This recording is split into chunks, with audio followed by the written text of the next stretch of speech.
기자회견 안 해도 되겠는데? 내가 봐도 안 했어. 벌써 속보로 한 10군데가 다 떴어. 됐어요? 오늘 많이 왔더라고요. 아니 그 무죄 불기인데 뭐딱 걔는 하는데 사진 찍으려고 거기 나와 있잖아. 무죄 바로 때리기 뭐 하니까 한 명 한 명 해가지고 자세하게 심리했다 그거 하려고. 맞아 그거야. 안 봐도 뭐 그림이. 열심히 하셨어. 아유. 아니 왜 1시간 40분이라도 시간을 잡아먹냐고 이 개새끼들이 아까운데. 아니 발표할 거야. 발표해도 들어줘. 딱 20분 지나니까 무죄 불기도 오고 그러니까 말 들어보니까 분위기가 글로 흘러가는 것 같아. 딱 20분이니까 네, 오늘 특별조사위원회 조사 방해권 선고 관련된 기자회견 이제 진행하도록 하겠습니다. 특조위의 진상규명을 방해한 국가 책임자들에게 명백한 책임을 묻고 엄벌을 촉구하는 활동을 8년을 넘도록 해온 4.16 가족들과 시민들입니다.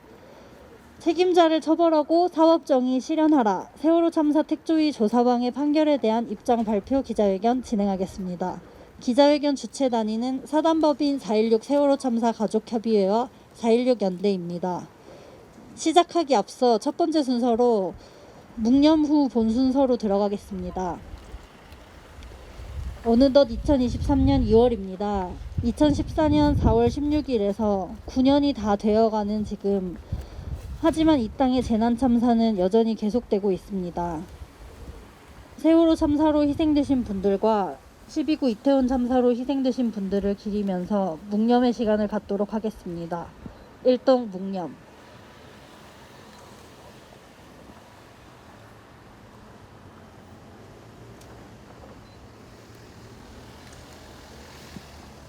바로 오늘 기자회견은 원래는 발언 3분과 구호로 구성되어 있었는데 이제 선고 과정이 조금 길어지면서 그 민변 세월호 참사 대응 TF의 류하경 변호사는 일정상으로 먼저 가시게 되었고 두 분이 발언을 진행하실 예정입니다. 첫 번째로 4.16 세월호 참사 가족협의회 수진 아버님, 김종기 운영위원장 모시고 발언 듣도록 하겠습니다. 세월호 참사 진상규명 및 안전사회 건설을 위한 피해자 가족협의회 운영위원장 단원고 2학년 1반 수진아빠 김종기입니다. 오늘 또 한 번 사법정의, 사회정의가 없다는 것을 느낀 참담하고 개탄스러운 시간이었습니다. 2014년 4월 16일 전 국민이 지켜본 가운데 세월호는 침몰하였고 250명 우리 아이들을 포함한 국민 304명이 단 한 명도 구조받지 못하고 억울하게 죽임을 당했습니다. 생명이 위급함을 분초를 다투는 그 참사 현장에서 단 한 명도 구조하지 않았고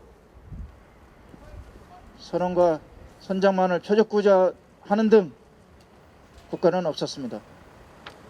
이런 참사에서 국가는 국민의 생명과 안전을 지켜야 할 책무가 있음에도 그러하지 않았고 그러하지 못했으면 반성을 해서 진상을 규명하고 책임자를 처벌해서 다시는 이러한 국가적 참사가 일어나지 않게 함에도 그러하지 않았습니다. 오히려 자식을 잃은 유가족과 수백만 명의 국민의 염원으로 제정한 세월호 참사 진상규명 특별법으로 만들어진 진상규명 특별조사위원회 구성과 조사 활동에 관련하여서 당시 박근혜 정부 청와대는 권한도 없는 추천위원회에 관여를 하고 당시 정부는 인력과 예산을 축소하고 당시 여당인 새누리당은 세금 도둑 프레임으로 공격하는 등 여러 가지 형태로 국가가 똘똘 뭉쳐서 전방위적으로 방해를 하는 범죄를 저질렀습니다. 그리고 그러한 사실들은 당시 청와대 정무수석의 업무 수첩과 해수부 문건에도 나와 있는 사실입니다.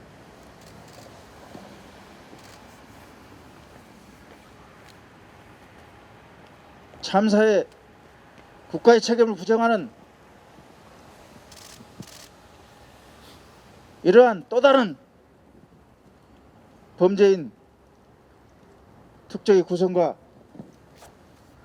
조사를 방해한 자들이 국민의 혈세로 범죄를 저지르는 진짜 세금 도둑이고, 국민의 안전권과 피해자의 알 권리를 농락하는 진짜 범죄자들인 것입니다. 서로로 억울하게 희생된 희생자들과 자식과 가족을 잃고 거리를 다니는 유가족의 억울함을 풀어줘야 할 국가가 오히려 참사를 축소하고 은폐하고 특조위의 조사를 구성을 방해하는 국가적 범죄를 저질렀습니다. 그리고 그렇다면 이러한 국가적 범죄에 대해서는 당연히 그에 합당한 책임을 물어야 하는 것이 마땅합니다. 그럼에도 불구하고 오늘 재판부 이러한 결정은 진실을 밝혀서 책임자를 처벌해야 한다는 유가족과 국민들의 염원을 비상식적인 법 논리로 부정하고 기만한 것입니다. 그래서 우리는 오늘 재판부의 역사적 과오를 똑똑히 기억할 것입니다. 그리고 이 범죄자들이 그에 합당한 상식적인 처벌을 받는 그날까지 끝까지 싸워나갈 것입니다. 2월 7일 해경지휘부 항소심도 두 눈을 똑바로 뜨고 지켜볼 것입니다. 이상입니다. 네, 고맙습니다. 말씀해주신 대로 특조위가 수많은 방해 속에서 조기 해산되기까지 모든 국민들이 그 모습을 뉴스에서 또는 특조위원들이 단식하는 과정에서 조사에 임하려고 하는 과정에서 지켜봤습니다. 그런데도 현재 책임진 사람이 없는 현실입니다. 다음 발언은 인권운동 공간 활의 랑이님 모시고 듣겠습니다.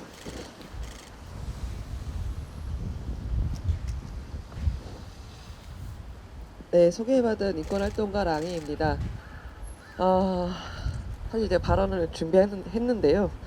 발언을 하기에 앞서 너무 마음이 답답합니다. 가슴이 답답한데 가족분들은 얼마나 오늘의 판결을 그 기나긴 선고를 들으면서 마음이 답답했을까 그런 생각이 듭니다. 국가는 재해를 예방하고 그 위험으로부터 국민을 보호하기 위해 노력해야 한다. 이것은 헌법 제34조 제6항에 있는 내용입니다. 굳이 우리가 헌법을 확인하지 않아도 국가가 국민을 보호하는 것은 너무나 당연한 의무라는 것을 그 누구도 부정하지 않을 것입니다. 그러나 이 당연한 명제가 구체적인 참사 앞에서 실현되지 않았습니다. 오히려 국가는 책임을 회피할 방법을 찾는 데 몰두하면서 그 책임을 부정해 왔습니다.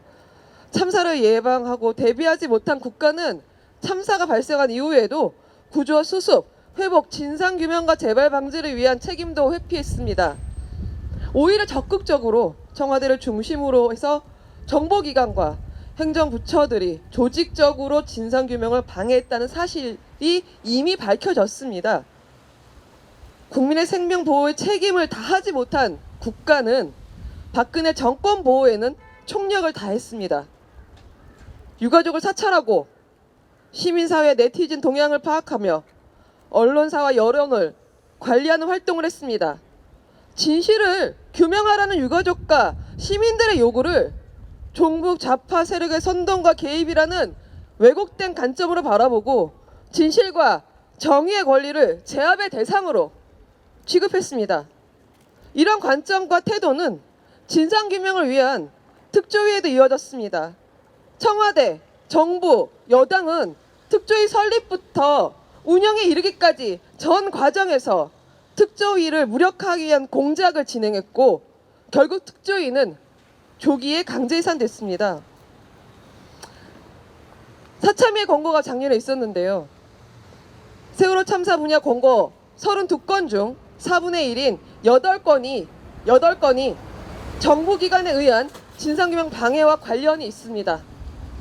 세월호 참사 이후 벌어진 책임을 회피하기 위한 진실을 은폐하는 과정은 국가기관을 이용한 조직적 범죄라고 할 수 있습니다.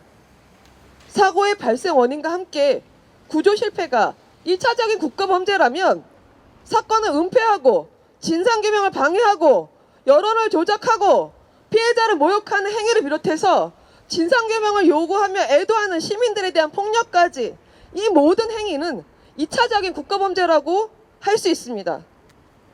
2차 국가범죄의 피해자의 범위는 광범위하게 넓어졌고 1차 국가범죄의 해악을 확장, 지속하게 만들었습니다. 이는 유가족들이 제기한 국가책임 배상 소송에서 국군 기무사의 불법 사찰을 국가의 2차 가해 행위로 규정하고 국가 책임을 인정하는 판결을 내린 것으로도 우리는 확인할 수 있었습니다.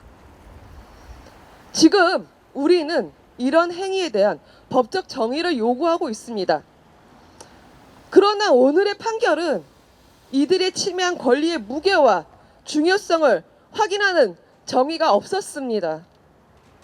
이 국가적 범죄 행위에 대해 법으로 이들에게 물을 수 있는 죄목이 그저 직권남용밖에 가능하지 않은 현실이 답답하고 화가 납니다. 판결을 선고하는 과정에서 판사가 했던 내용 중에 작성한 어떤 대응 문건이란 얘기들이 굉장히 많이 나왔습니다.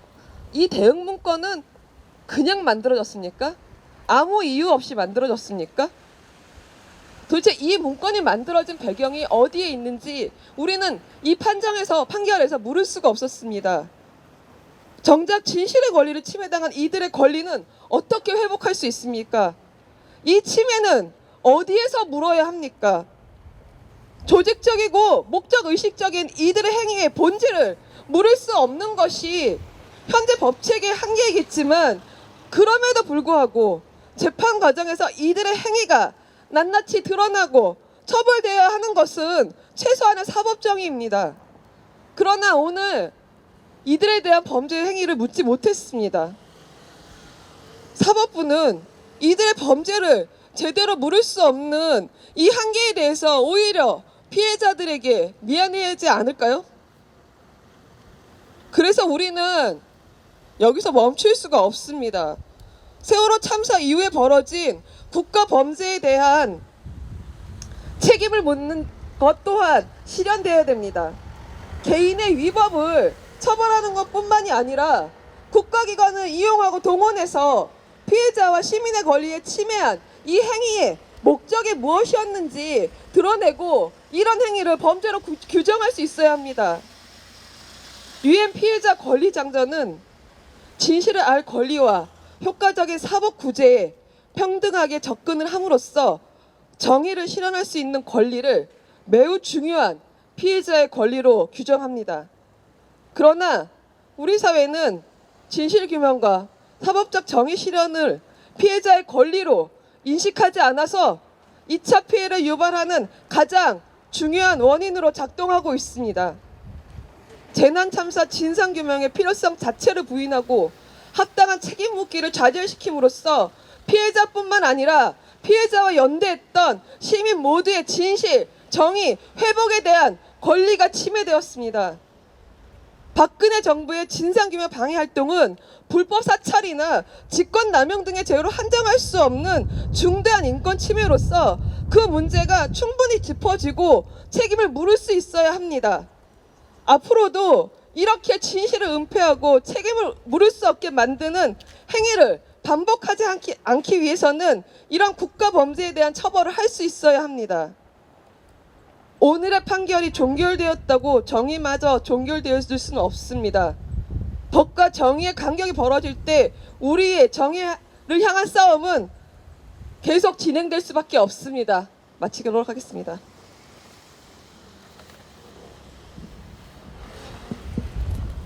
네, 감사합니다. 우리 사회가 조금 더 안전사회로 가기 위해서 가는 작은 한 걸음이었으나 아직 정의가 살아있음이 증명되기에는 어려워 보입니다. 우리 기자회견의 요구를 구호로 외치고 마무리하도록 하겠습니다. 끝부분 세 번 반복해 주시면 되겠습니다. 세월호 참사 철저한 진상규명 책임자를 처벌하라! 사법부는 책임자를 처벌하고 사법정의 실현하라! 국가는 국가폭력 공식 인정하고 사과하라! 네, 감사합니다. 이상으로 기자회견 마치도록 하겠습니다.